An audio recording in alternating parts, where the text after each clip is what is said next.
Why was everyone ignoring her at the briefing table? The head doctor spoke like his words were orders from heaven, and the room followed him as if obedience was medicine. Charts shuffled, names were read, tasks divided, and yet Alina Carter stood silently in the corner, her clipboard against her chest like a shield. Her uniform was creased, her badge dull from years of use. A faint smell of antiseptic and diesel clung to the air. No one called her name. No one asked her opinion. To them she was background noise. The woman who cleaned stretchers, the one who fetched gauze, the one who always nodded and said, "Yes, doctor." But not one of them, not the loud medics, not the officers, not even the arrogant surgeon who liked to throw his authority around like confetti, knew that behind those quiet brown eyes lived a war she never spoke of. They didn't know what those hands had done when the world went dark. They just saw a nurse. "Is she a nurse or just a paperwork runner?" Dr. Harrove muttered, his voice carrying across the small clinic. A ripple of laughter followed. Alina kept wiping blood off a stretcher, her motions calm and steady. The blood had already dried and the metal table was cold under her cloth. She didn't look up when one of the young medics, a kid barely old enough to shave, called out, "Hey, Carter, heard you used to be a preschool nurse. What's next? Diaper duty." The laughter grew. Alina didn't answer. Her hands kept moving small, deliberate circles. Wipe, rinse, wipe again. A flicker of something, maybe memory, maybe exhaustion, crossed her face, but it was gone before anyone noticed. She finished cleaning, then carried her medkit across the room. It was old leather worn to softness, the kind of kit no one carried anymore. Most of them had brand new digital packs, compact, sleek, glowing blue. Hers was scuffed, heavy, and carried a quiet history in every scratch. Dr. Harrove watched her pass. "Carter," he said sharply, "wiping blood isn't considered emergency care." She paused, glanced at him, then nodded once. "Understood, sir." The smug grin that followed was the kind of grin people wear when they think they've won something that never mattered. The other nurses snickered. Alina turned away, her boots soft on the clinic floor. In the corner, a soldier with a fresh buzz cut whispered to his friend, "Bet she's great with crayons and boo-boos." They laughed, a careless, ugly sound. Her hands tightened slightly around the medkit strap, just slightly. She said nothing. Outside the clinic, the generators hummed against the night air. Inside, the smell of sweat, diesel, and bleach made everything feel heavier than it was. Alina moved between beds, checking drips, adjusting bandages. She didn't complain, didn't ask for help. Every motion had the precision of someone who'd done this under fire, in worse places than this sterile room. No one noticed. To them she was just ordinary. But she saw everything. The way a wound bled too slow, the way a patient's breathing caught at odd intervals, the way someone's pulse faltered before the monitors did. She caught all of it and fixed it quietly before anyone realized there'd been danger. When she wasn't moving, she was thinking, always thinking, about the sound of rain on tin roofs, about gunfire echoing off stone, about the voices of men she couldn't save. They came back, sometimes in the silence between heartbeats. But she never let it show. That evening, the ward buzzed with chatter. A group of medics lounged near the counter, sipping stale coffee and complaining about the food. A stocky guy named Vance, gum always in his mouth, ego in his tone, spotted Alina restocking supplies. "Hey, Carter," he called. "You going to mop the floor next? Looks like you're better at that than medicine." The others laughed. Alina didn't. She turned slowly, met his eyes. "The floor's clean enough," she said softly, "but your chart's missing a signature." The laughter died mid-breath. Vance froze. His hand went instinctively to the clipboard beside him, and there it was, blank, unsigned. No one said a word. Alina turned back to the shelves and continued stacking bandages as if nothing had happened. Her calm wasn't arrogance. It was armor. a kind of silence that made people uneasy because it couldn't be broken. Outside, trucks rumbled in the distance, the rhythmic thump of engines vibrating through the walls. The base was alive, restless, a waiting kind of place where everyone prepared for something they hoped would never come. In the corner of the clinic, a clock ticked. Elena paused to glance at it, her eyes distant for a moment. She remembered another clock, smaller, cracked, ticking beside a wounded soldier as he bled out under jungle rain. That sound had followed her for years. She exhaled softly and kept working. "Don't touch the incision," snapped Carla, another nurse, polished and sharp as glass. She stood over a patient with a smug tilt to her chin.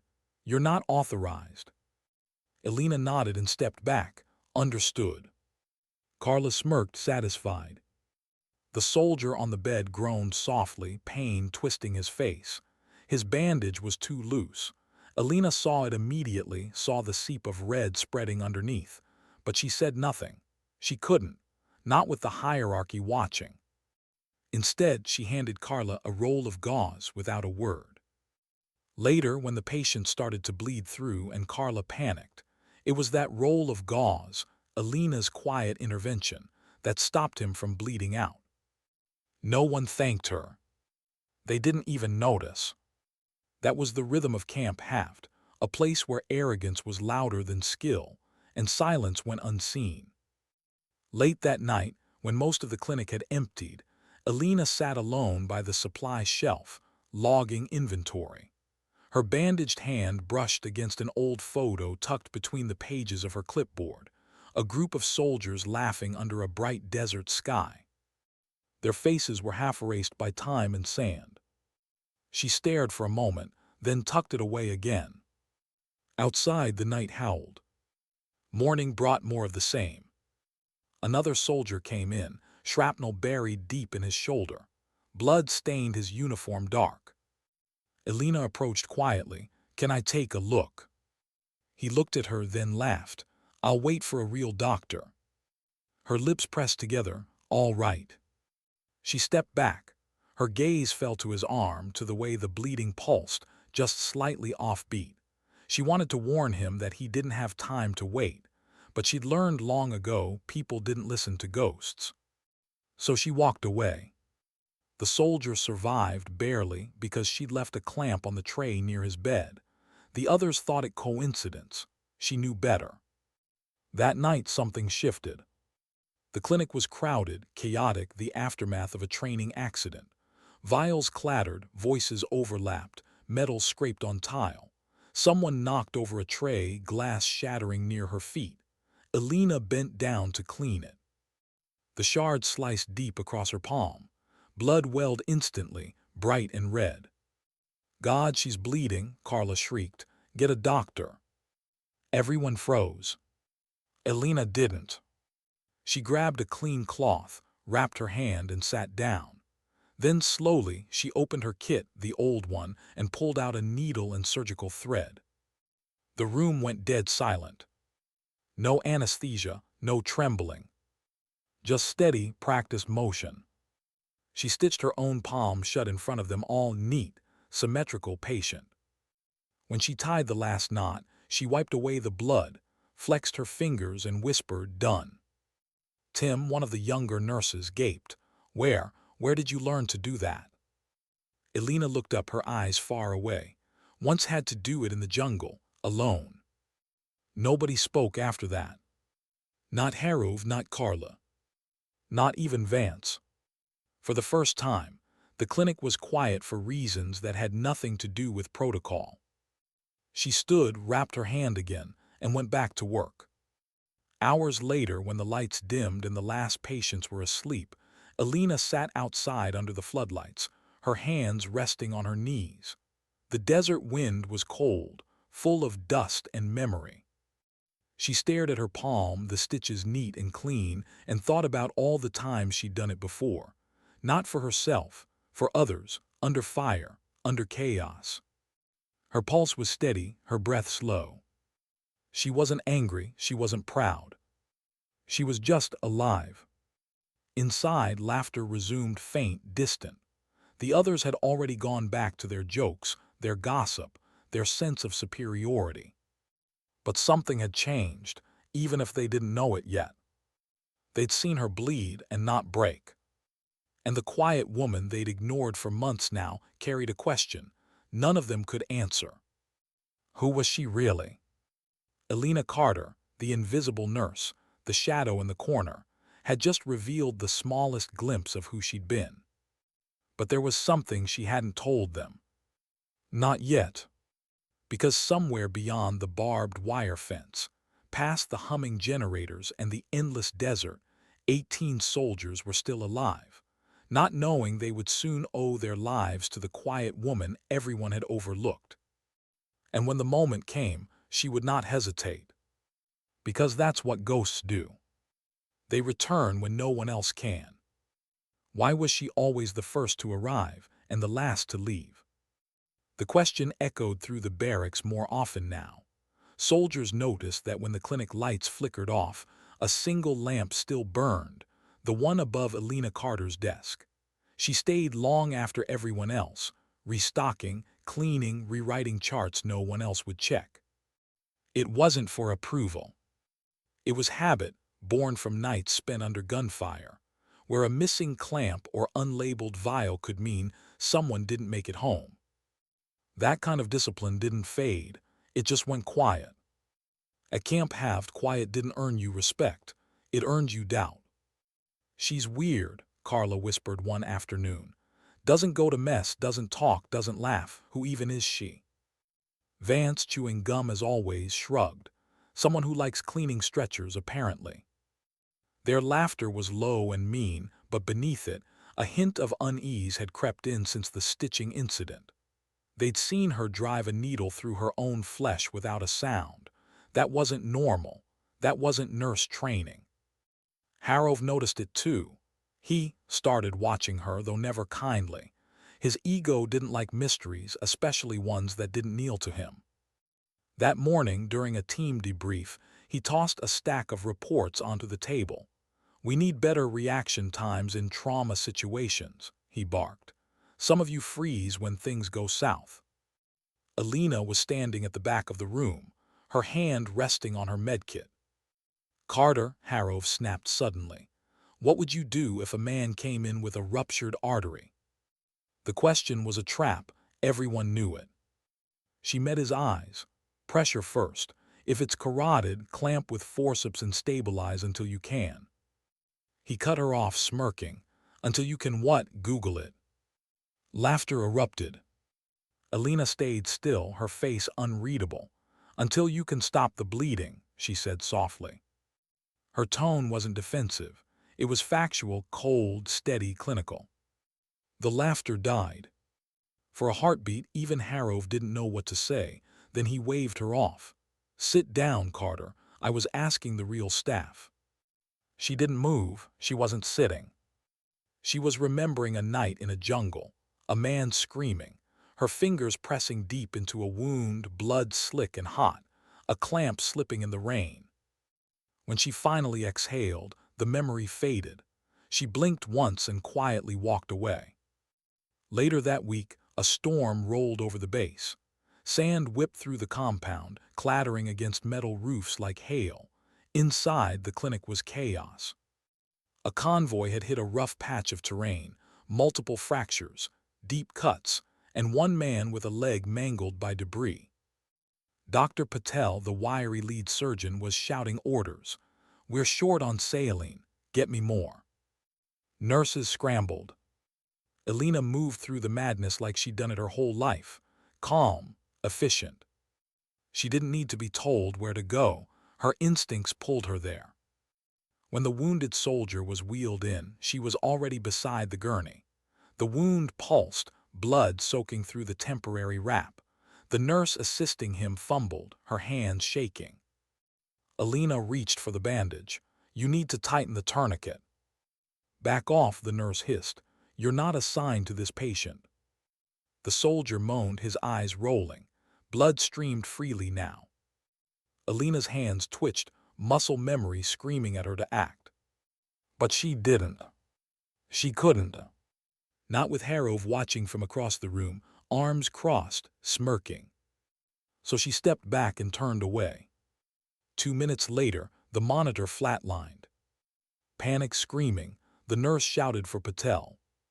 By the time the doctor arrived, Elena had already grabbed the clamp. Her hands moved fast, precise, like a pianist playing a song she'd never forgotten. Pressure, clamp, seal, inject. The bleeding stopped. The soldier gasped for air. Elena leaned back, breathless but calm. He's stable.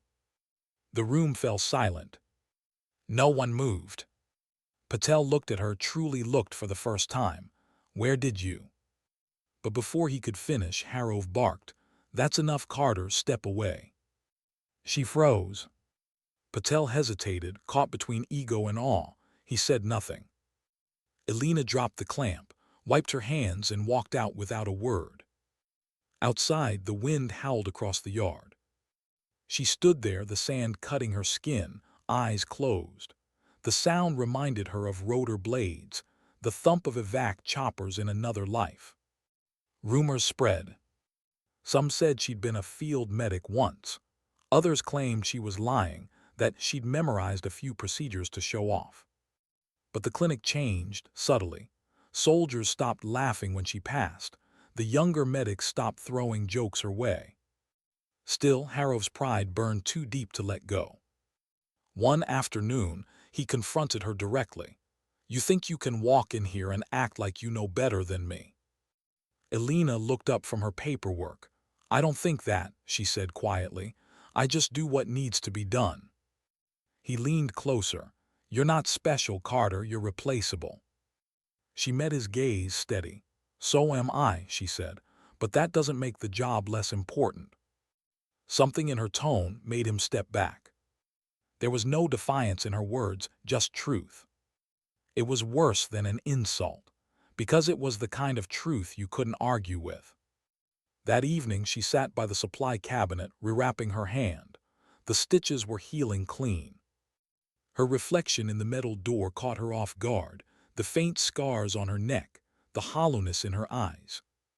The photo in her kit peeked out again, those laughing faces under a burning sky. Her team, her ghosts. She hadn't said their names aloud in 6 years. Maybe she never would. Because words didn't bring the dead back. Hands did. That's what she told herself. That's what kept her steady. Days passed. A quiet rhythm returned, until one morning when a crash shook the clinic walls. A supply truck had overturned near the eastern gate. The first wave of wounded arrived within minutes. Elena ran to meet them. The first man through the door had burns up his arm, skin blistered. She led him to a cot, soothing him softly. The next had shrapnel lodged in his thigh. She grabbed her tweezers before anyone else moved. By the time the doctors arrived, she'd already triaged 6 men. Harov entered, eyes wide at the scene. What's going on here? He barked. Elena didn't look up. Burns, lacerations, 1 concussion, all stabilized. Patel blinked. You did that alone. She nodded. Harov's jaw tightened. You're overstepping again. Elena finally looked at him. No, she said quietly. I'm just not waiting. The line cut through the air like a blade. Patel said nothing. Neither did anyone else. The sound of distant thunder rolled in, but it wasn't thunder. It was an explosion. The base sirens wailed. Every head turned toward the window, smoke rising just beyond the perimeter. Casualties incoming, a soldier shouted. Chaos erupted. Medics scrambled, grabbing gear. Elena's eyes narrowed. She knew that sound too well, the percussion of a mine blast. Within minutes, radio chatter confirmed it. A platoon transport had hit a buried explosive 2 clicks out. 18 wounded. Harov was already shouting, we can't handle that here. We need authorization to deploy medevac. But authorization would take time, too much time. Elena knew that. She looked around, the panic, the the shouting, the indecision. And something inside her clicked. The silence she'd carried all this time cracked open. "I'll go," she said. No one heard her at first. Then louder, "I'll go." Every head turned.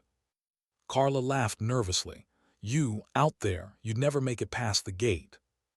"I don't need to make it past," Alina said. "I just need to make it to them." Harrow's face twisted. "You're not authorized to leave base." "I know," she said. Her hand reached for her medkit, the old one. She walked to the back cabinet, punched in a code no one had seen her use before. The door clicked open. Dust lifted as she pulled out something wrapped in canvas. When she unfolded it, silence fell over the room. A tactical uniform, scorched, faded, with a black nameplate. MEDTCH-4 Echo Blackout Unit. Someone whispered, "That unit's gone, erased." Alina looked at them all. "Not all of us." She slung the uniform over her arm and turned toward the door. "Carter," Harrow shouted, "you step outside that gate, you're done here." She paused, her back to him. "I was done here the day you forgot what this uniform means." Then she walked out. The wind caught her hair, the sunlight flashing across her bandaged hand as she crossed the yard. Somewhere behind her, the alarm still wailed. Ahead, 18 soldiers were bleeding into the dirt. And the quiet nurse, the invisible woman no one respected, was going to meet them. Not for glory, not for revenge, but because someone had to. And no one else was moving. Back in the clinic, silence held the air like a ghost. Carla stood frozen, her lips parted. "She can't really be." Patel cut her off, whispering, "She is." The monitors beeped softly, the smell of antiseptic sharp in the air. No one laughed anymore. That night under the desert sky, the world would remember her name. But inside the clinic, as the last echo of her footsteps faded, a thought lingered in every heart that had mocked her. Maybe quiet doesn't mean weak. Maybe silence is just another word for strength. How long had it been since she'd worn that uniform? The faded black fabric still carried the smell of old dust, rain, and smoke. As Alina Carter pulled it over her nurse's scrubs, she could feel the ghost of weight on her shoulders, the same weight she'd carried years ago when she was part of a team that no longer existed. The patch on the arm read MedTech 4, Echo Blackout. Most people at camp have thought it was a myth, an experimental medical strike unit that had vanished after a classified mission. But Alina had been there, and she had been the one who made it out. Now she tightened the straps of her medkit and stepped out into the scorching daylight. A jeep waited by the gate. The driver, Sergeant Malone, looked up in disbelief as she approached. "Ma'am, what in hell are you doing?" Alina climbed in, her tone flat. 18 men are bleeding out there. Drive." Malone hesitated. "You got orders?" "Yeah," she said quietly. "Mine." He stared at her for a long moment, then slammed the gear stick forward. The jeep lurched through the gate. The desert stretched ahead, an endless expanse of sand and wreckage. Smoke rose in the distance, black against the white sky. The wind carried the metallic scent of burning fuel. Malone's hands gripped the steering wheel, knuckles white. That explosion came from a mine zone. You realize what we're driving into? Yes. And you still. Drive faster. He did. The closer they got, the thicker the smoke became. Radio chatter filled the cabin, frantic voices, broken signals. Words like mass casualty, no response, and immediate evac required bled through the static. Alina's heartbeat didn't change. She'd heard it all before. She reached into her bag, checking supplies. Morphine, coagulant, bandages, needles, enough for maybe 5 patients, not 18. She'd figure it out later. When the jeep crested the final ridge, Malone slammed the brakes. The world below them was chaos. Twisted metal, blood in the sand, Soldiers crawling, shouting, some too still to move. The wreckage of 2 transports burned in the center of the crater, smoke rising like a signal to no one. Elena was out of the jeep before the tires stopped rolling. Malone shouted, "You can't." But she was already moving. Her boots hit the sand, sinking slightly as she sprinted down the slope, medkit bouncing against her hip. The screams got louder. "Medic over here." She dropped to her knees beside the first soldier. His leg was gone, a tourniquet twisted too loose. Without hesitation, she yanked it tighter. Blood flow stopped. The man's breathing slowed. He whispered, "It hurts." "I know," she said softly, checking his pulse. "Breathe for me." He did. She injected morphine into his thigh and pressed his shoulder. "You're not dying today, not on my watch." Then she moved to the next. A soldier with shrapnel in his chest, gasping for air. She made a small incision, inserted a tube, and his chest rose again.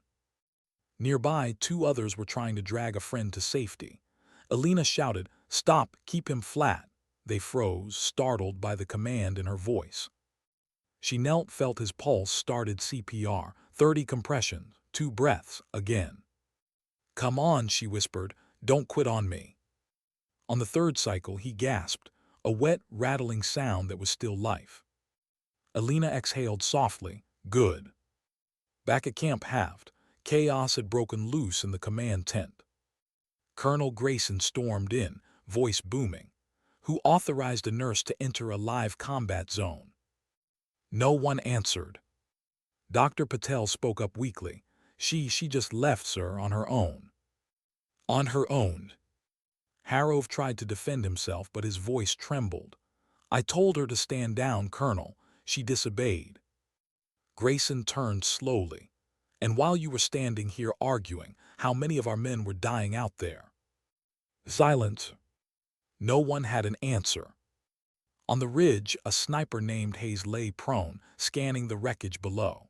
He had orders to clear the perimeter, but his scope found Elena instead, a figure kneeling over a soldier, her hands soaked in blood.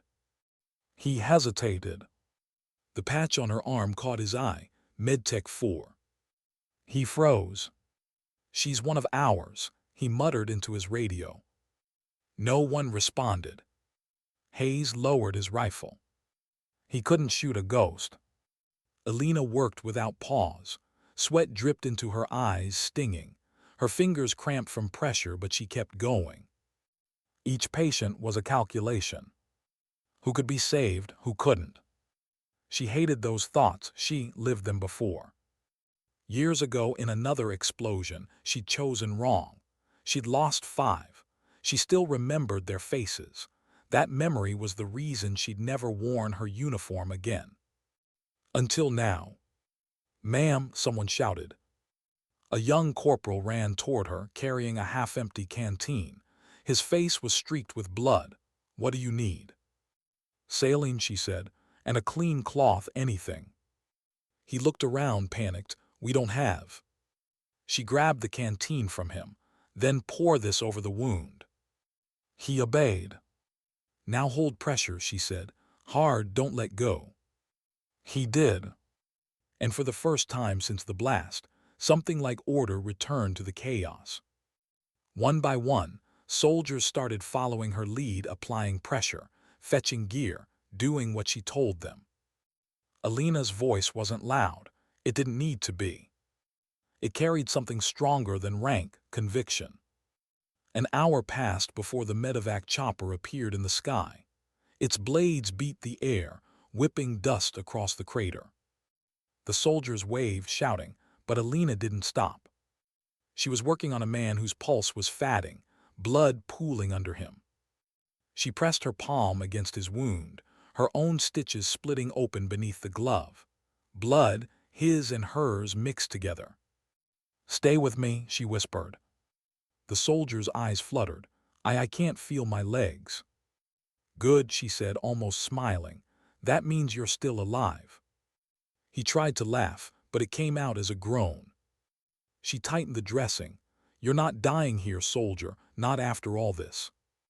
When the medevac team landed, the lead medic jumped out, scanning the scene, and froze. 18 soldiers, alive. Bandaged, stabilized. Alina stood in the middle of them, her uniform torn, face streaked with dirt and blood. Her hands still moved, checking pulses, tightening wraps. "Who did this?" the medic asked, stunned. A corporal pointed at her. "She did, all of them." The woman's eyes widened. "By herself." Alina finally looked up. "Not by myself," she said. "They helped." She gestured to the surviving soldiers, every one of them now kneeling, breathing, living. When the choppers lifted off with the wounded, Alina sat back in the dirt, exhaustion washing over her. Her hands trembled for the first time that day, not from fear, from the weight of it all finally catching up. Malone approached, eyes wide. "Ma'am, I've never seen anything like it." Alina looked at the departing helicopters, her voice low. "You don't see it, you just do it." She stood, brushed sand from her uniform, and walked back toward the jeep. Behind her, the soldiers watched, silent, reverent. Back at Camp Havd, word spread fast. Before the sun set, everyone knew. By the next morning, soldiers stood straighter when she passed. The ones who'd mocked her before couldn't meet her eyes. Carla avoided her entirely. Vance stopped chewing gum when she walked into the room. Even Harrow fell silent when she entered. They'd all seen the footage, recorded by a soldier's bodycam and sent through the base network. The quiet nurse, covered in blood, saving 18 men while others hesitated. No music, no speech. Just her hands. Her calm. Her silence. That night, Colonel Grayson called her into his office. He was sitting behind his desk, hands folded, watching her enter. "You broke every regulation we have," he said. "Yes, sir."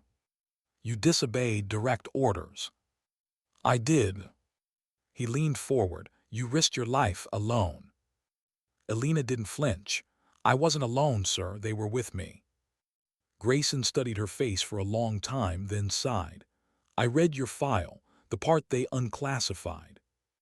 She said nothing. "You were Echo Blackout's field medic. That Operation Ghost Surge, you were the only survivor." Still, she didn't answer. He exhaled, then said quietly, "We should have never forgotten you." She looked down.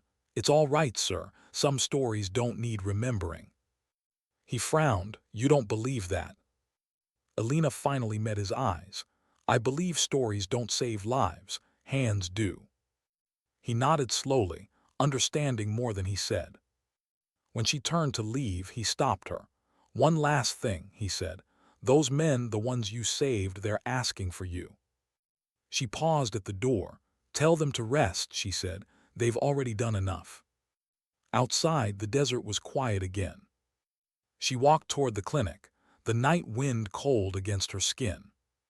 The lights were off, except for one, the lamp above her desk. The same one that never went out. She sat down, opened her kit and replaced the empty syringes, refolded the gauze, restocked the thread. Her hand throbbed where the stitches had torn open, but she didn't stop. The silence of the room was heavy but comforting. Because for the first time in years, she didn't feel invisible anymore. Not because of recognition, but because she'd remembered who she was. Somewhere outside, a soldier limped by, glancing through the clinic window. He stopped for a moment, watching her, the quiet woman with the bandaged hand, working under soft yellow light. He turned to his friend and whispered, "That's her, the one who saved us." His friend looked, awe in his eyes. Alina didn't notice. She was too busy cleaning a stretcher, same motion, same cloth, same quiet grace. Because for her, it wasn't about what they saw now. It was about never letting the ones who couldn't be saved fade away. She whispered under her breath, a sentence only she could hear. "Not forgotten." Then she kept wiping, slow and steady, the sound of cloth on steel echoing softly in the night. And somewhere deep down, she knew this peace wouldn't last. Because ghosts never rest for long. Why did silence feel heavier after the cheers stopped? The day after the rescue, Camp Haft was quiet, too quiet. No shouts, no jokes, no echo of laughter bouncing down the metal corridors. Soldiers walked slower, eyes lowered. Every person who'd once mocked the paperwork nurse now moved out of her way, unsure how to face her. Alina Carter returned to work like nothing had changed. Same faded uniform, same medkit over her shoulder. She didn't speak unless spoken to, didn't correct anyone, didn't gloat. But everyone else changed. When she entered a room, conversations halted. When she passed the canteen, soldiers stood. And when she touched a patient's shoulder, they whispered thank you like a prayer. Respect had finally arrived, but it came too late, and it didn't sound like forgiveness. It sounded like guilt. Dr. Harrove was the first to break. He stood in front of her station 2 days after the rescue, his crisp scrubs wrinkled for the first time. He tried to speak, but his voice cracked halfway through. "I misjudged you," he said. Alina didn't look up from the IV line she was checking. "You judged what you could see, doctor. We all do that." He exhaled, staring at the floor. "You saved 18 men. You saved my soldier. I didn't even," he trailed off. Alina finally met his eyes. "You did what you thought was right, so did I." There was no bitterness in her tone, just truth. He nodded weakly, turned and left. That was the last time he ever raised his voice to anyone on her team.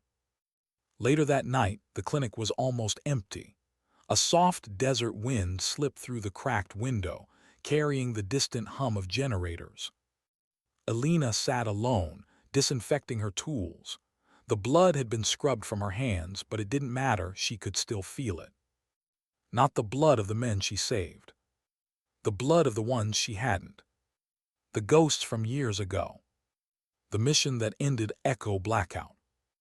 That night still haunted her. The jungle, the gunfire, the desperate radio calls that went unanswered. And the silence after. Her team had trusted her, their medic, their anchor. But the evacuation never came, and only she walked out alive. That was the last time she wore her uniform, until the explosion changed everything. Now, wearing it again felt like reopening a wound. The next morning, the base held an emergency briefing. Colonel Grayson stood at the head of the table, the same gravel tone in his voice. 18 soldiers owe their lives to one medic who disobeyed every standing order, he began. Command isn't sure whether to court-martial her or give her a medal. A ripple of uneasy laughter moved through the room. Grayson didn't smile. "I read her file, you all did too. She's Echo Blackout classified level red. That unit doesn't officially exist, but it did." He looked at Alina, sitting quietly at the end of the table. "She does." The room fell silent. Carla shifted uncomfortably, her perfect posture faltering. "Sir, I didn't realize." Grayson cut her off. "No one did, and maybe that's the problem." He leaned forward, voice dropping low.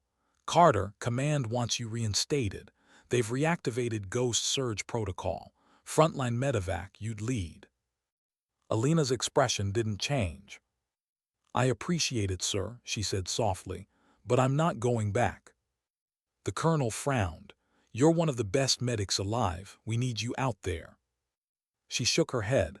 "You have doctors, you have soldiers, you don't need me." Grayson's jaw tightened. "Then what do you need, Carter?" For a moment she didn't answer. Then she said quietly, "To make peace with the ones I couldn't save."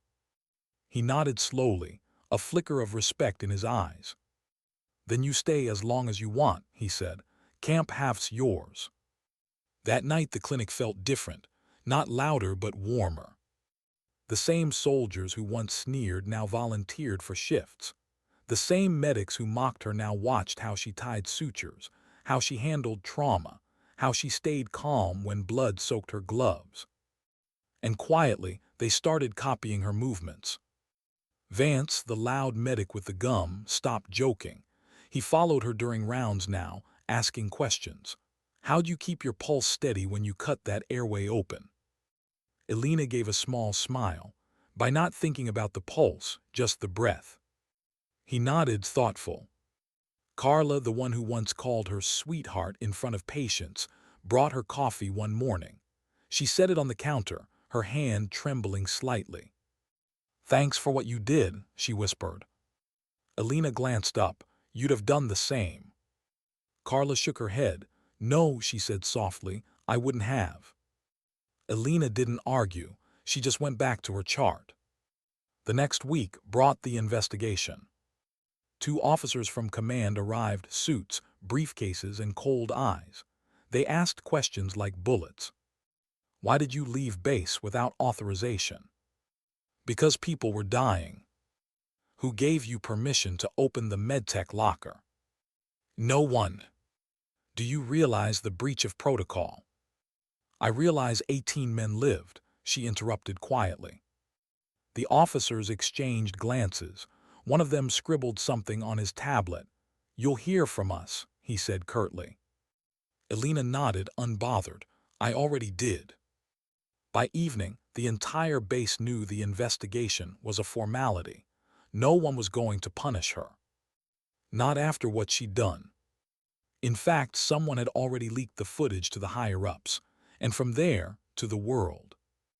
The video spread like wildfire across the military network. No music, no edits, just a woman in a tattered uniform moving through chaos, saving lives with her bare hands. They called her the Ghost Medic, a name she hated. Because ghosts didn't save people, they haunted them. For a few nights she couldn't sleep. Every time she closed her eyes, she heard the screams again, not from the rescue, but from that old mission. The one that never made the news. The one command had buried. Her teammates trapped, her voice over the radio begging for extraction, the silence that followed. She had lived because she refused to stop working. But survival didn't feel like victory. It felt like betrayal. She had promised herself she'd never step into another battlefield again. And yet she had. 3 days later, a soldier named Daniels came to see her. He was young, maybe 22, walking on crutches. He'd been one of the 18. Ma'am, he said, standing awkwardly by the door. Elena looked up from the table. You should be resting. I know, he said, but I needed to give you this. He held out a small metal pin, a tarnished commendation medal. It was my brother, he said. He was saved by a medic in Syria, said she was the calmest person he'd ever seen. Elena froze. She knew that mission. She'd been there. She looked at the pin, the scratches, the faded engraving, and saw her own past staring back. If it was you, Daniel said softly, he wanted you to have it. Elena closed her hand over the medal, her voice barely above a whisper. If it was, I'm glad he made it home. Daniels nodded, eyes wet, then pinned the medal to her kit himself. She didn't stop him. The medal glinted under the fluorescent light, small, quiet, and heavy. Outside, word spread of a new directive. Priority Alpha, Ghost Surge reinstated. The command tent buzzed with tension. Officers whispered. Some believed it was a mistake, others knew better. Colonel Grayson stared at the screen, his voice low. They're bringing it back, and they want her to lead it. Someone muttered, but she turned it down. Grayson's jaw tightened. Then they'll keep asking until she says yes. That night, Elena sat alone in the clinic. The lights were dim. Her reflection wavered in the metal cabinet. She took out the old photo, her team smiling in the desert. Her fingers traced each face, one by one. Then she tucked it back, alongside the child's drawing from the base cook's daughter, a picture of a woman in a uniform holding out her hand. Maybe one day, the two memories would stop hurting. Maybe one day, she'd believe they were both real, the laughter and the loss. For now, all she could do was keep working. because work was the only thing that made the ghosts quiet. She picked up her cloth, wiped the stretcher, and whispered the same words she'd said the night before. Not forgotten. Outside, the desert slept. But deep in the command center, new orders were being written. Her name was back on the active roster. MEDTCH-4, Echo Blackout reinstated. The world was moving again. And whether she liked it or not, Elena Carter was about to be called back into the storm. Because heroes get medals, but ghosts get sent where no one else will go. Why do some ghosts get summoned twice? Elena Carter didn't look up when the message came through. The printer in the corner coughed out a single classified envelope, one marked with the emblem she'd hoped never to see again. Department of Defense Reactivation Order, Priority Alpha Black. She stared at it for a long time, hands still, expression unreadable. The words blurred slightly as the memory of rain, smoke, and screams crept back into her mind. The past she'd buried just tore itself free. And this time, it had her name written on it. The knock on her door came 5 minutes later. Colonel Grayson stood outside, cap tucked under his arm, his voice softer than usual. "They're calling for you, Carter. They want Ghost Surge back." Elena's reply was simple, "I'm not going." Grayson sighed, "It's not a request."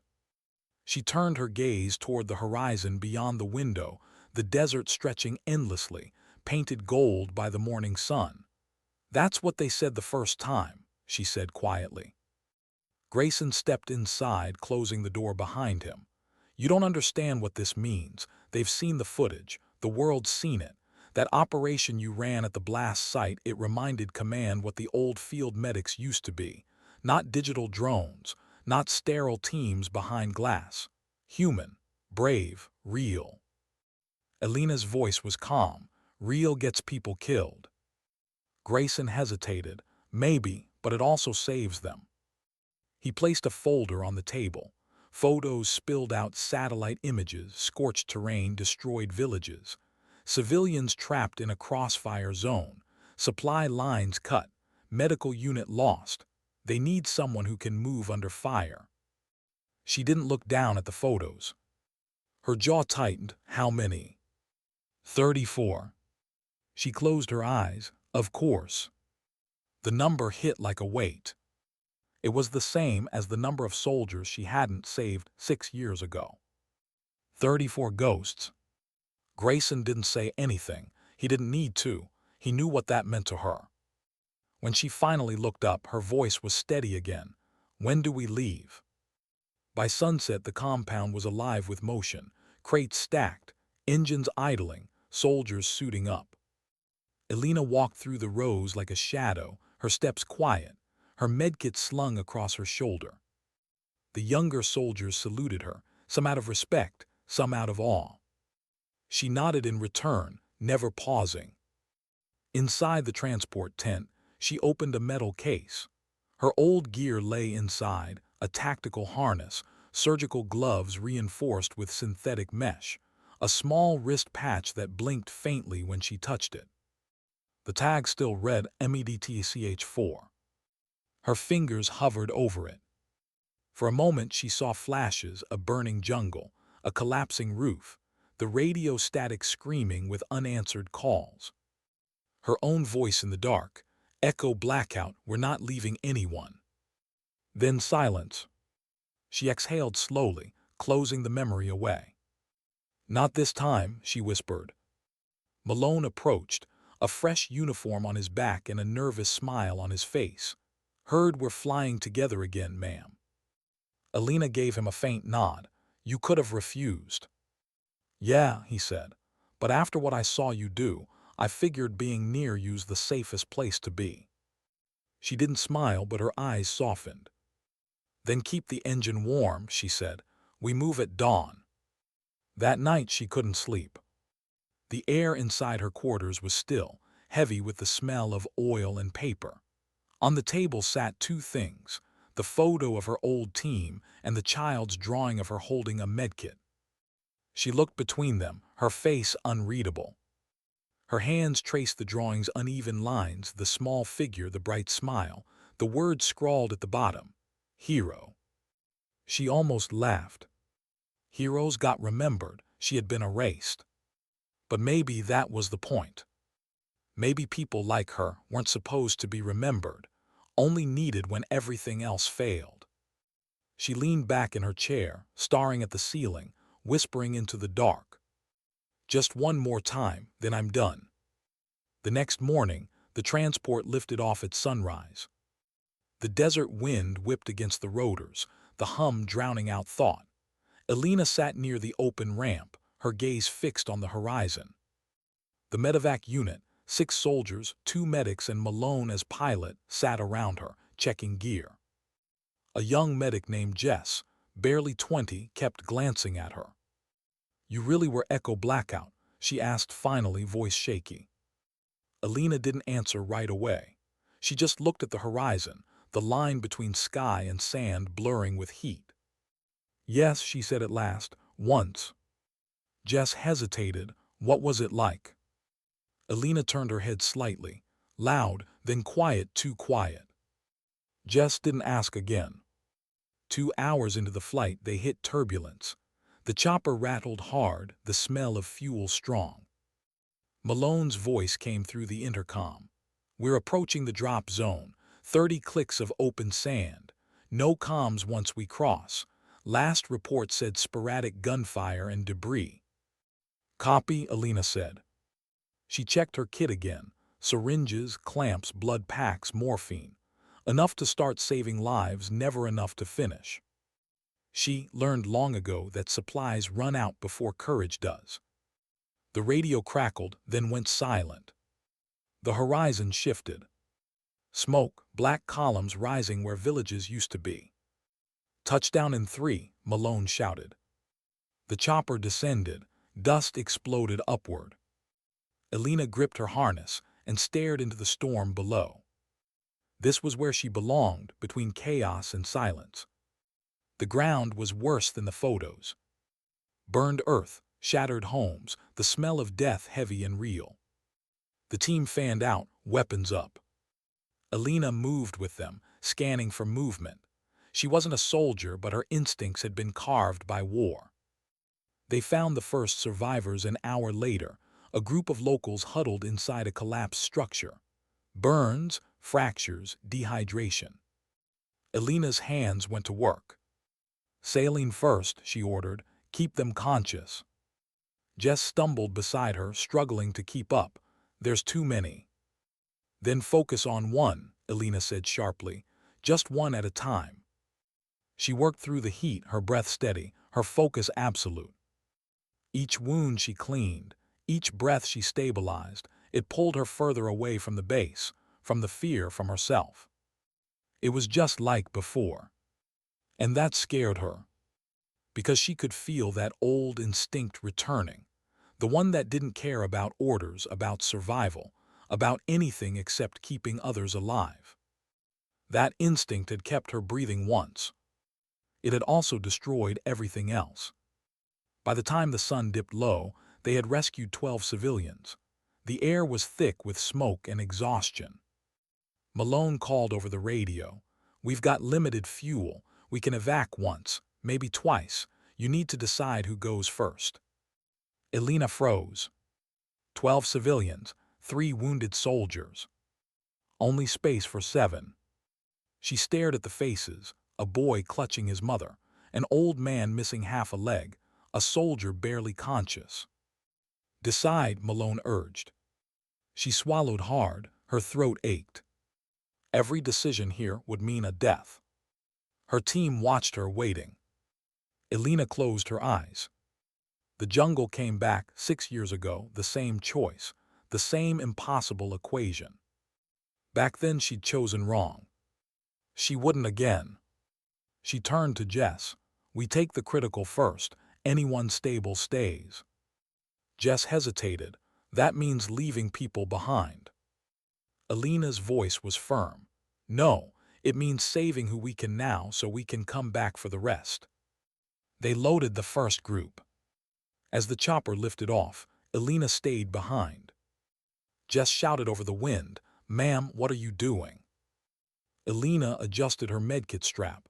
"I said we'd come back." She pointed at Jess, "So go make that happen." Then she turned and walked back toward the smoke.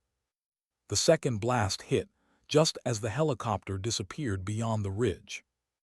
Malone's voice screamed through the radio, "Carter, Carter, come in." Static. Then silence.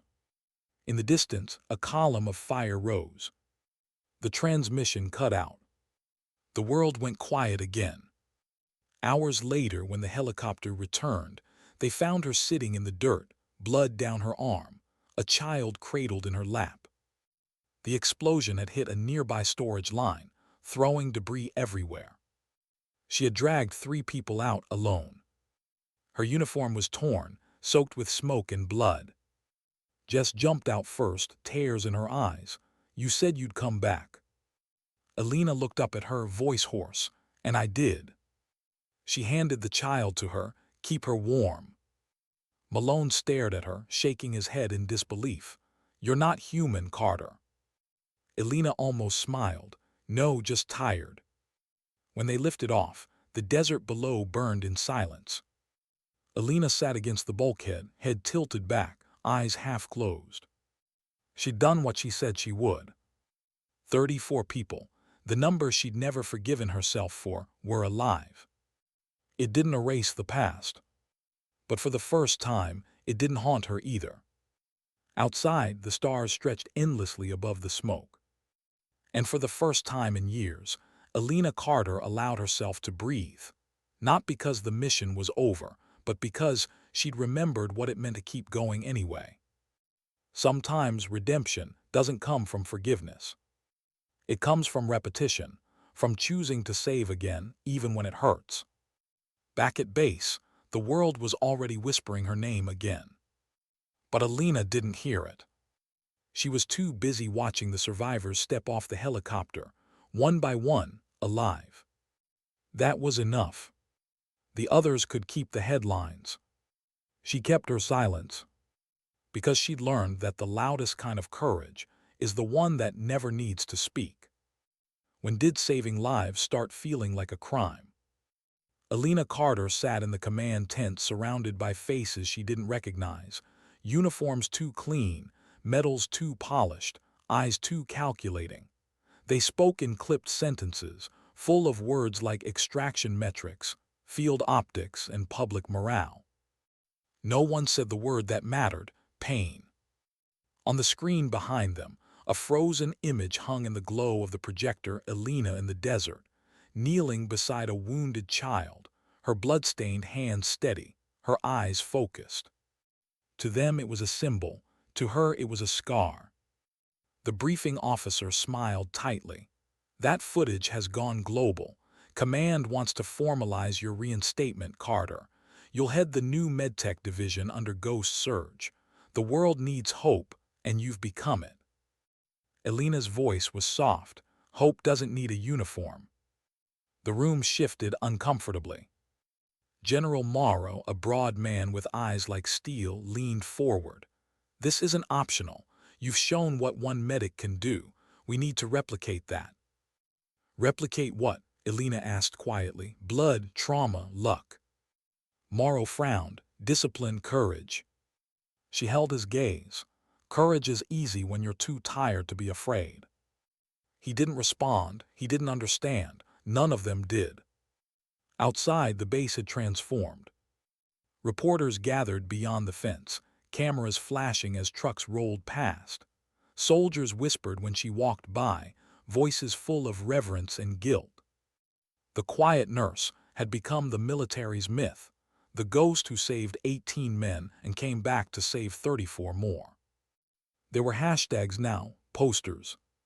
Someone painted her silhouette on a wall near the hangar, a woman kneeling beside a soldier, Red Cross gleaming.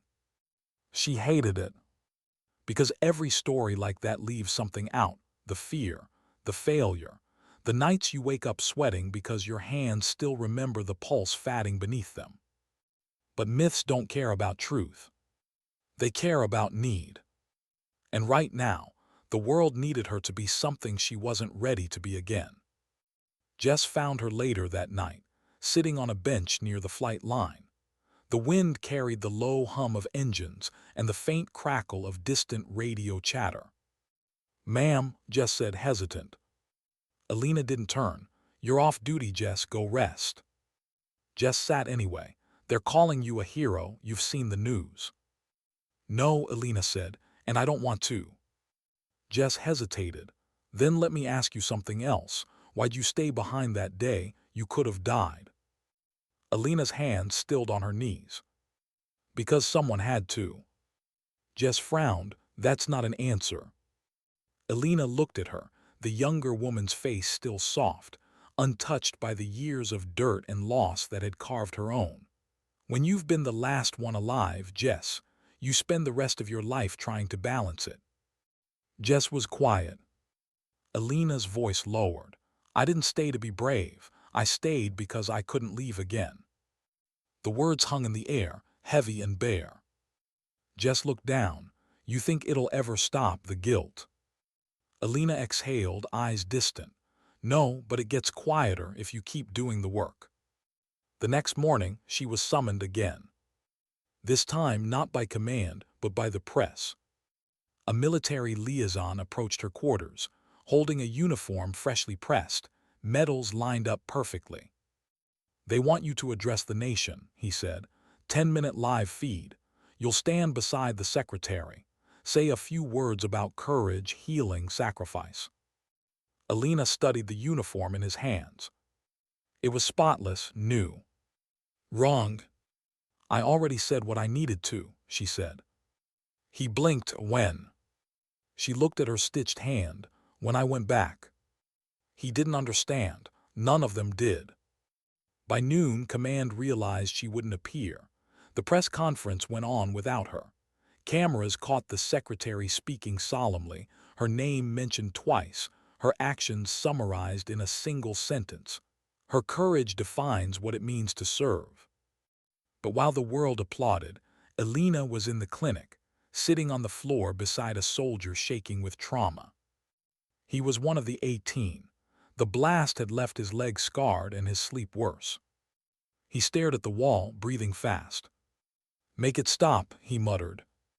Alina didn't speak. She didn't tell him to calm down. She didn't hand him a pill. She just sat there silent, her hand resting lightly on his shoulder. Eventually, his breathing slowed. He whispered, "How do you do it? How do you not break?" She almost smiled. "Who said I do?" Days passed. The base adjusted around her, quieter, humbler. Soldiers stopped gossiping when she entered. They started working harder. Even Carla, once her loudest critic, now trained under her. Carla fumbled with an IV one afternoon, frustration bubbling. "I don't get it," she muttered. "You make it look so easy." Alina guided her hands gently. "Because it's not easy. It's habit, painful habit." Carla met her gaze. "How do you keep your hands from shaking?" Alina answered softly. "They do shake, I just move anyway." At night, when the lights dimmed, she'd walk past the infirmary windows.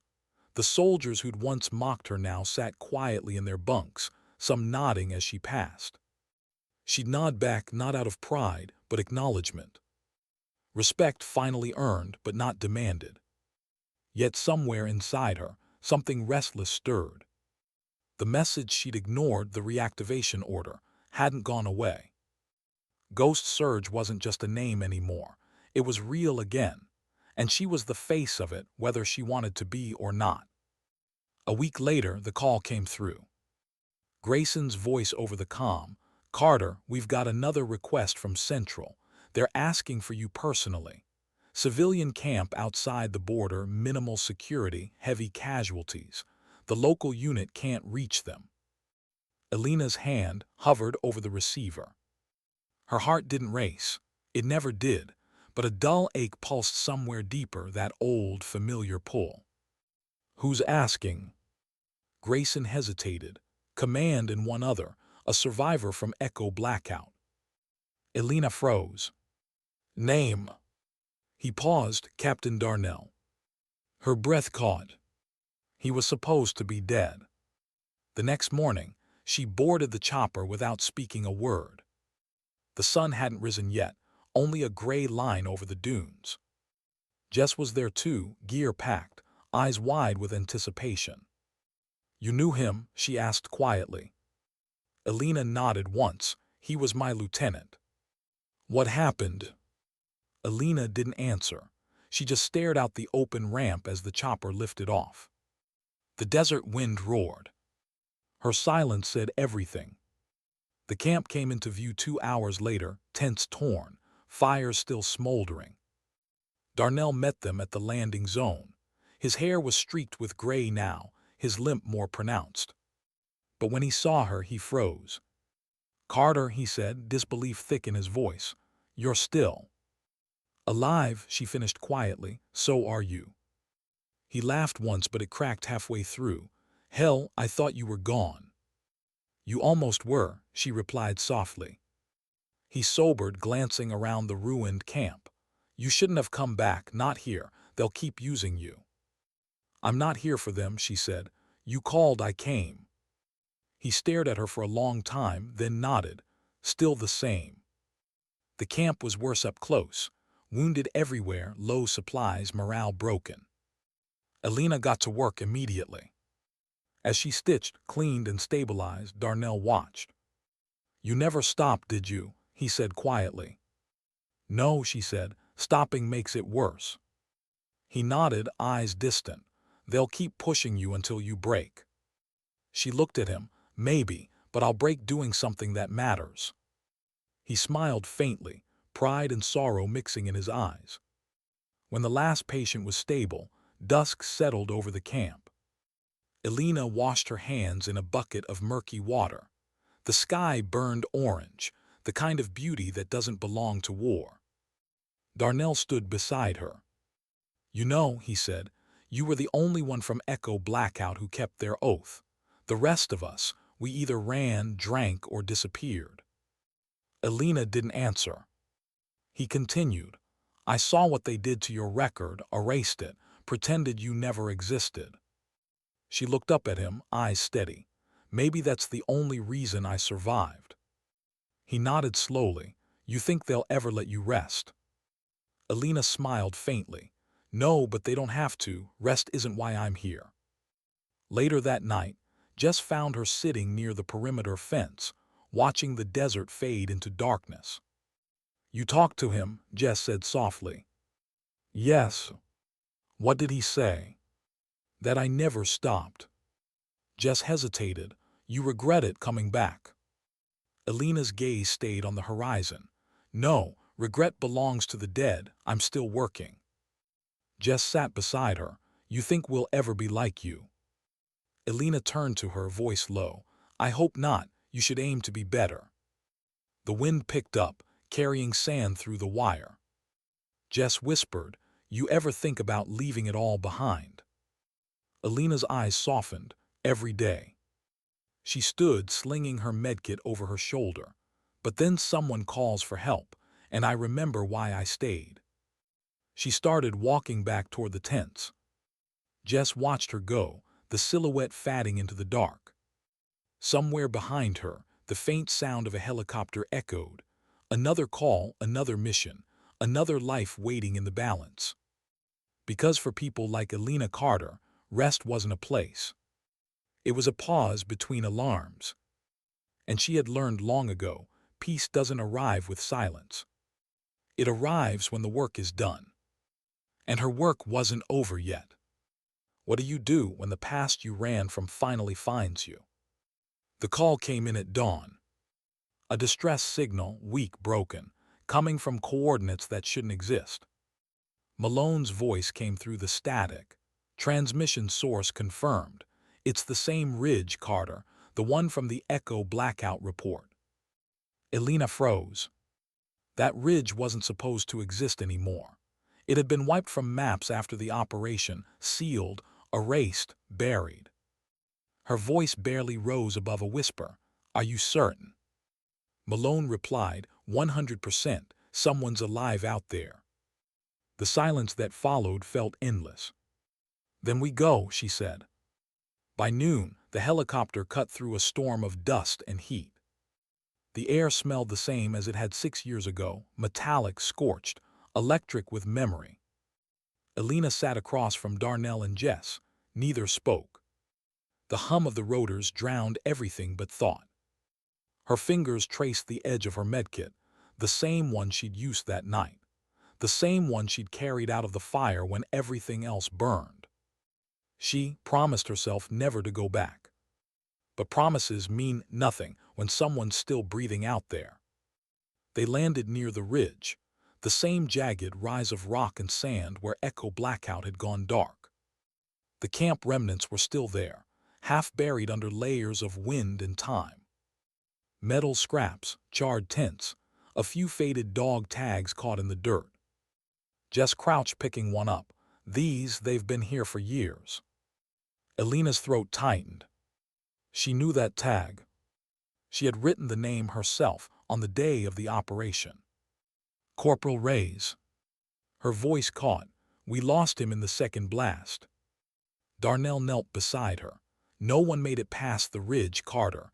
Not even you were supposed to." She looked up at him, eyes hard, then explained the signal. He hesitated. "That's what I'm afraid of." They pushed deeper into the ridge. The terrain was hostile, dry air, shifting rocks, the faint echo of wind moving through broken metal. Elena led the way, rifle slung low, eyes scanning. Her steps were steady, but inside her pulse beat with every memory. Reyes screaming for help, smoke swallowing the sky, the sound of boots running then stopping. She blinked hard. The images didn't fade. Jess noticed, "You okay?" Elena nodded once, "Keep moving." They reached what looked like the remains of a bunker, concrete cracked, half collapsed, but intact enough to hold something inside. Malone's voice crackled through the radio. "I'm picking up faint life signs. One, maybe two, moving slow." Darnell checked his weapon. Could be a trap. Elena crouched near the entrance, touching the metal door. Her fingers found a carving beneath the dust, faint letters scratched by hand. "Echo Lives." Her heart stuttered. "What is it?" Jess asked. Elena didn't answer. She pushed the door open.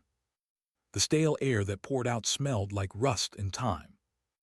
Inside, the light flickered weakly from a dying generator. And in the corner, half covered in a torn blanket, someone moved. He was thin, ghost-like, his face hidden under grime and scars.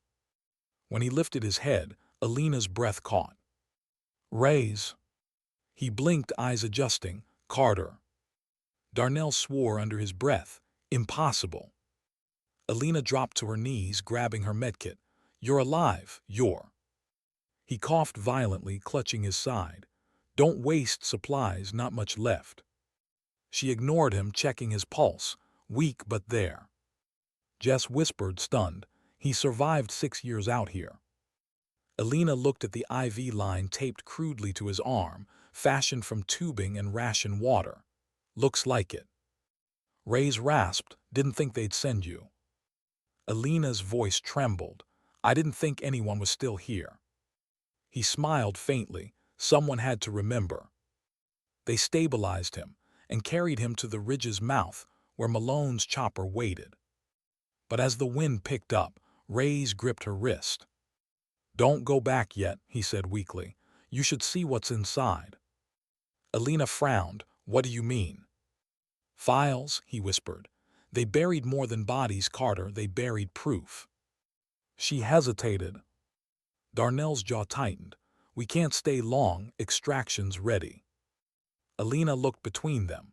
Between the man she once served under and the ghost she'd mourned for 6 years. Then she made her choice. "You get him out," she said to Darnell. "I'll follow." Darnell's expression darkened. "You sure?" Elena nodded. "I'm done running." Inside the bunker, dust danced in the light of her flashlight. She followed the corridor deeper until it ended at a sealed chamber. The old biometric scanner was broken, but a single console still blinked faintly. When she powered it, the screen flickered to life. A logo appeared, Echo Command Division, followed by lines of encrypted data, mission logs, casualty lists. She scrolled through them, eyes scanning names she'd buried long ago. Then she saw it, Operation Null Signature. The file revealed a truth she'd never known. Echo Blackout wasn't an accident. The mission had been classified as expendable before it even began. Their squad was sent in as a diversion, to draw fire while command secured another site. Every death, every scream part of a plan. Her stomach twisted. They hadn't been betrayed by the enemy. They'd been sacrificed by their own. She stood there staring at the screen, hands trembling. 6 years of guilt, of self-blame, of silent punishment, and none of it had been her fault. The deaths she'd carried, the ones she'd tried to balance, weren't her to carry at all. But the knowledge didn't bring peace. It brought fury. She pulled a drive from her kit and began copying the data. The console beeped, transfer in progress. A voice came from behind her. Didn't think you'd figure it out. She turned sharply. General Morrow stood in the doorway, flanked by 2 armed men. He smiled coldly. You were supposed to let the past die, Carter. Her pulse steadied. Funny, that's what you told Echo before you killed them. His expression hardened. You think this data will change anything. The world doesn't care how wars are won. Elena's voice was calm, too calm. No, but they'll care how they're covered up. He stepped closer, lowering his weapon slightly. You're not a soldier anymore, you're a nurse. Stay in your lane. She met his eyes. I'm a medic. My job is to keep people alive, even the truth. The transfer beeped again, complete. Morrow noticed too late. Elena grabbed the drive, tossed a flare into the generator fuel and ran. The bunker erupted behind her in a thunderous roar. The shockwave threw her forward, heat washing over her as she tumbled into the sand. Darnell's voice came over the comms. Carter, talk to me. She coughed hard, eyes watering. Got what we needed. Are you hurt? She looked down at her side, blood seeping through her vest. Just a scratch. Where's Morrow? She glanced back at the burning bunker, buried with his lies. They lifted off minutes later, the ridge shrinking below them, swallowed by smoke and time once again. Reyes lay unconscious beside her, oxygen mask hissing softly. Jess sat across, hands shaking, eyes wide. You did it. You actually found proof. Elena didn't answer. Her gaze stayed fixed on the horizon, distant, endless. The weight on her chest was lighter somehow. Not gone, but lighter. For the first time, she didn't feel haunted by the ghosts. Because now, they weren't nameless anymore. They were vindicated. Back at base, Command tried to bury the story again, but this time they couldn't. The data spread faster than they could contain it. News outlets picked up the leak within hours. And across the world, the names of the Echo Blackout Squad resurfaced, no longer as casualties, but as martyrs. People demanded answers. Investigations began. And through it all, Elena Carter stayed silent. She didn't appear on camera, didn't give interviews, didn't speak at ceremonies. Because the truth didn't need her voice anymore. It spoke for itself. One night, as the desert wind howled outside the base, Jess found her standing by the perimeter fence again. Ma'am, Jess said softly, it's over, you can rest now. Elena smiled faintly. It's never over, but it's quieter. Jess looked down. Reyes wants to see you, he's awake. Elena nodded. When she stepped into the infirmary, Reyes looked up weak, pale, but alive. He grinned. Guess you finally got your truth. She sat beside him, truths heavier than guilt. He laughed quietly. You always were terrible at celebrating. She shrugged, never had time to learn. He closed his eyes. So what now? Elena looked toward the window, the stars reflected in the glass. Now, she said softly, I go back to work. Because saving people was never about redemption. It was about repetition, doing it again and again until the noise faded and only purpose remained. Elena Carter had carried her ghosts for years. Now she carried something else. Peace. Not the kind found in silence, but the kind earned through motion. The kind born from truth. How do you say goodbye to ghosts that never really left? Weeks had passed since the leak, since the world had finally seen what Echo Blackout truly was. The desert base was quieter now, less movement, less noise. The chaos had shifted somewhere else, to boardrooms, to hearings, to men in suits arguing over words like accountability and oversight. Elena Carter didn't care about any of that. Her world had shrunk again, back to a med tent, a row of wounded soldiers and the steady rhythm of heart monitors. She liked it that way. Because after everything, the fire, the noise, the lies, this was the only place where silence didn't feel empty. It felt earned.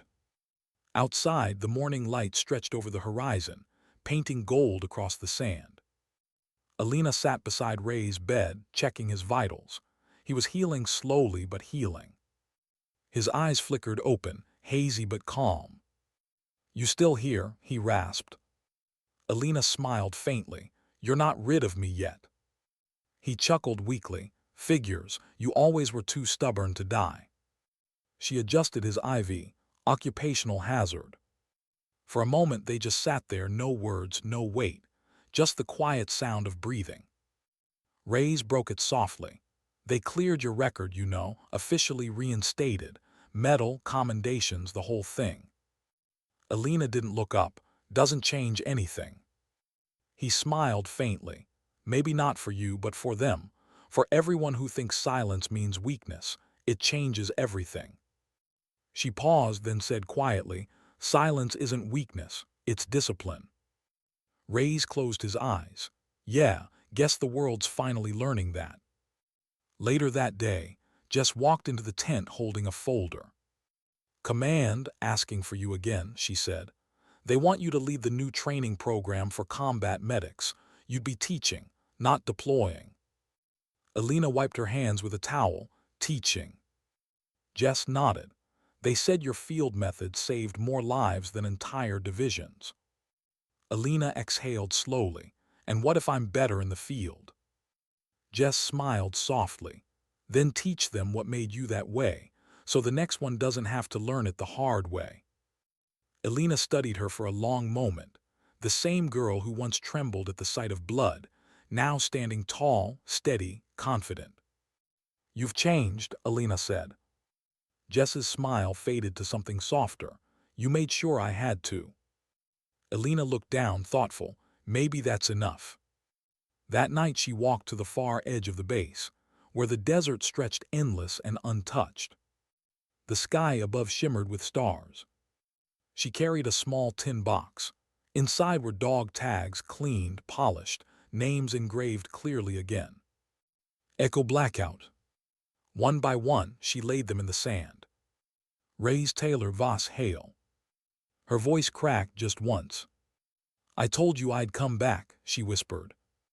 The wind blew softly, scattering sand over the metal until the names disappeared again. But she knew they were there beneath the surface, where truth always waits. She stayed there until dawn. When she returned to camp, Darnell was waiting. He stood beside the chopper, hands on his hips, a faint grin on his weathered face. Didn't think you'd say goodbye, he said. I didn't, she replied, just made peace. He nodded, that's harder. Elena smirked slightly. Everything worth doing is.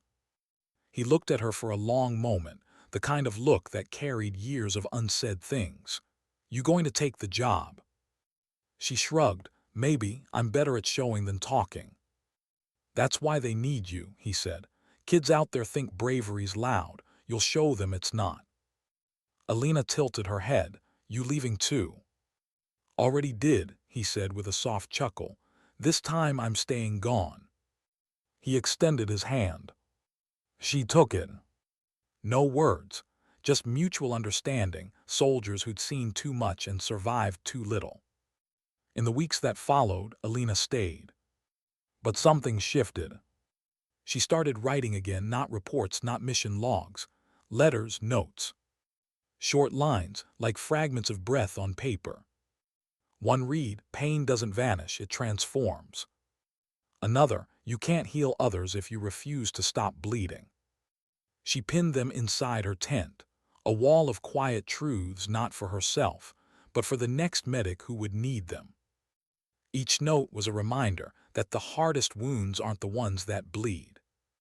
They're the ones that whisper. The training began a month later. 20 recruits, nervous faces, shaking hands. Alina stood in front of them, sleeves rolled up, voice calm. Out there, she began, you'll see things you won't forget. Some of them will be beautiful, most won't. But if you're lucky, if you stay steady, you'll understand the difference between saving a life and trying to feel like a hero. She paused, letting the silence settle. One is selfless, the other is selfish. Learn to know which one you are before the blood hits the floor. The room stayed silent, not out of fear but respect. Jess stood at the back, smiling faintly. When Alina caught her eye, she gave the smallest nod. A torch passed quietly. Days turned into weeks. The recruits grew sharper, stronger. Alina's voice rarely rose, but every word carried weight. Sometimes she'd stop mid-lesson, staring at the desert beyond the camp fence, remembering echo, remembering fire. Then she'd breathe, turn back and continue. It wasn't healing, but it was purpose. And purpose, she'd learned, was the closest thing to peace. One evening, as the sun fell behind the dunes, she sat alone on the airstrip. Malone approached, 2 mugs of coffee in hand. "You still writing those letters?" he asked. She nodded, "Keeps my head quiet." He chuckled, "You ever gonna write one for yourself?" She looked out at the sky, the faint orange glow fading into deep blue. "Maybe someday, when I figure out what to say." He sat beside her, sipping his coffee. "You think you'll ever stop?" he asked. Alina thought for a long moment. Then she smiled, small and certain. "No, because someone always calls." A distant siren wailed in the base, a med alert. Both of them stood instinctively. Alina glanced at Malone, half smiling. "See." He laughed once, "Figures." She grabbed her medkit, the same one she'd carried through every storm, scarred and patched, but still reliable. The sound of the siren grew louder. She started walking toward it, steady and sure. Her boots met the dust with that familiar rhythm, not of a soldier marching, but of a healer returning to work. As she reached the tent, she could already hear the chaos, voices, shouts, the scent of blood and antiseptic filling the air. For a moment, she stood at the threshold, watching. Young medics moved in a flurry, one compressing a wound, another shouting vitals, another fumbling with an IV. Jess saw her and yelled, "We need you here." Alina stepped forward, kneeling beside the soldier. Her voice came calm, precise, steady. "Pressure here, 2 centimeters left. Don't panic, just breathe with him." Jess followed instantly, her movements clean, sure, confident. Within minutes, the bleeding stopped. The soldier's pulse stabilized. Alina met Jess's eyes. "Good work." Jess shook her head. "Yours." Alina smiled faintly. "Ours." Outside, the siren faded. The sky deepened into night. The desert wind whispered against the tents, carrying sand and the faint echo of something softer, something like relief. Alina stepped out, removing her gloves, breathing in the cool air. The stars were out again. The same stars that had watched her fall, rise, fight, and finally stand still.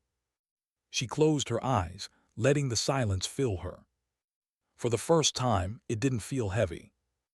It felt whole. Somewhere deep inside her tent, A new letter waited unfinished. It read, "To whoever comes next, you'll think you're not enough, that your voice is too small, your hands too weak. But one day, someone will live because you didn't stop.